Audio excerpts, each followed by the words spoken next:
حضرت مالک بن دینار رحمت اللہ تعالی علیہ فرماتے ہیں میں حج کرنے گیا تو اس سال نا حج میں بڑا رش ہوا، لاکھوں لوگ آئے، تو میں نے عرض کی مولا سب کا قبول ہوا ہے کہ کوئی رہ بھی گیا ہے؟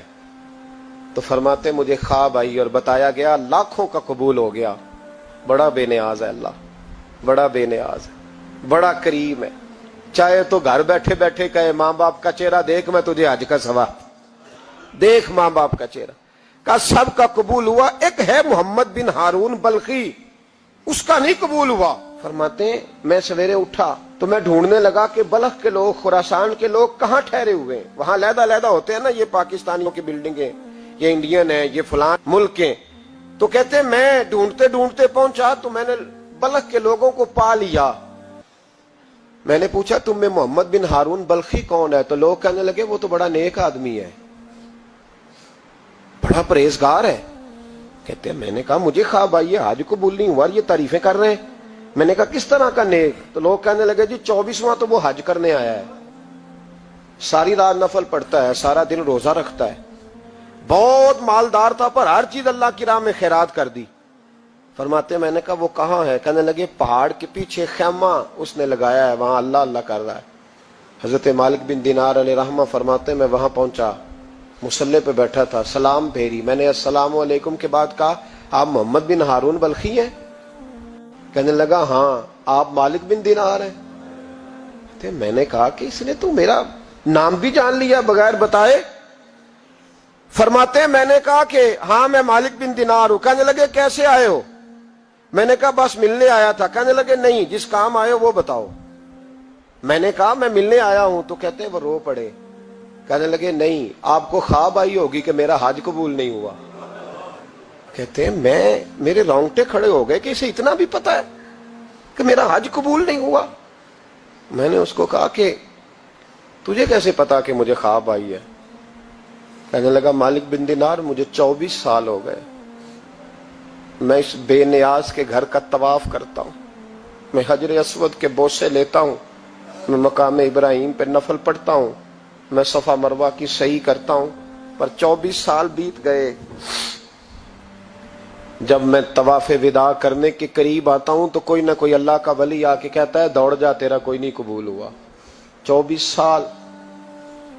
تو مالک بن دینار فرماتے میں اس کے قریب بیٹھ گیا اور اس کے گھٹنے پہ ہاتھ رکھا، میں نے، بندہ بھی معذور تھا، اس کا ایک ہاتھ کٹا ہوا تھا، چہرے پہ عبادت کے نشانات نمایاں تھے، اور میں نے کہا یار پھر تیرا حج قبول کیوں نہیں ہوتا؟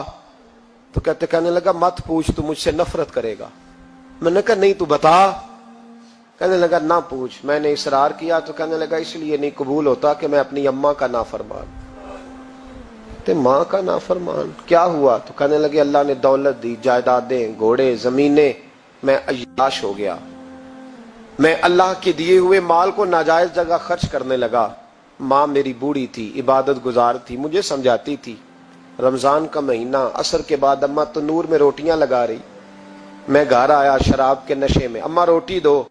ماں کہنے لگی شرم کر، روزہ رکھا نہیں تو جنہوں نے رکھا ہے ان کا تو خیال کر۔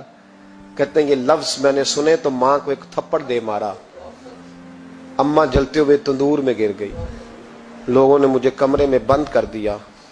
کہتے ہیں ساری رات میں شور سنتا رہا پر نشے میں پڑا رہا۔ اگلے دن ظہر کے بعد آنکھ تب کھلی جب میری بیوی الماریوں سے کپڑے نکال رہی تھی۔ میں نے کہا کہاں جا رہی ہو؟ کہنے لگی میکے جا رہی ہوں، میں ماں کے قاتل کے ساتھ وقت نہیں گزار سکتی۔ میں نے کہا ماں قتل ہو گئی؟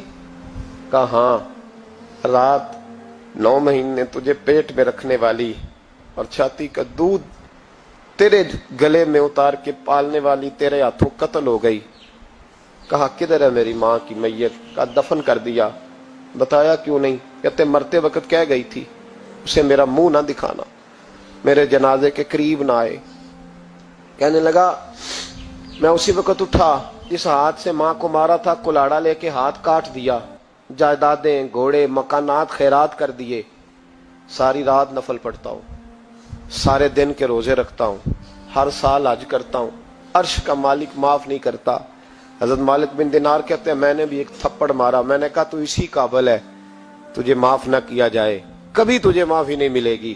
کہتے ہیں میں ہو کے آیا، وہ روتا رہا، تڑپتا رہا، میں سویا گھر آ کے تو مجھے مصطفیٰ کریم علیہ السلام کا دیدار نصیب ہو گیا. نبی پاک صلی اللہ تعالی علیہ وسلم نے فرمایا مالک تو اسے کیوں مایوس کر آیا ہے اللہ کی رحمت سے, کیوں کہہ آیا اسے؟ میں نے کہا حضور اتنا بڑا قاتل ماں کا کیسے معافی ملے گی؟ تو محبوب فرمانے لگے اس کی ماں کی وجہ سے ہی اسے معافی ملے گی, ماں کی وجہ سے. حضور کس طرح؟ فرمایا ماں قیامت کے دن اس کے خلاف مقدمہ دائر کرے گی, کہے گی اللہ اسے پوچھ میرا جرم کیا تھا, مجھے کیوں جلا کے مارا؟ رب بات سنے گا اور پھر کہے گا اٹھاؤ اس کے بیٹے کو. ماں او بچے کی ماں بھیجے نا اب تیرے بیٹے کو سزا دے, کہے گی یا اللہ سخت سزا دے. تو رب کریم فرمائے گا اٹھاؤ اسے جہنم میں لے جاؤ. مصطفیٰ کریم فرمانے لگے جب زنجیریں ڈال کے فرشتے دوزخ کی طرف لے جا رہے ہوں گے نا تو پلٹ کے ماں کی طرف دیکھے گا, تھوڑا پھر آگے بڑھیں گے تو پھر دیکھے گا, پھر دوزخ کے قریب جائیں پھر دیکھے گا اور کہے گا اماں جی مجھے جلائیں گے, مجھے تکلیف ہوگی, زندگی میں جب درد ہوتا تھا تیرا نام میری زبان پہ آتا, اماں مارنے لگے ہیں مجھے, جلائیں گے. میرے مصطفیٰ کریم فرمانے لگے وہ ماں اسے جلا کے مار دیا, وہ میدان محشر بول پڑے گی, کہے گی اللہ اے اللہ اے اللہ. رب کریم فرمائے گا کہ عرض کرے گی مولا میں نے معاف کیا تو بھی اسے معاف کر دے. اللہ فرمائے گا اس نے تو جلا کے مارا, تو کیوں نہیں جلنے دیتی؟ حالانکہ اللہ سب جانتا ہے. کہے گی مولا میں تو ماں ہوں نا,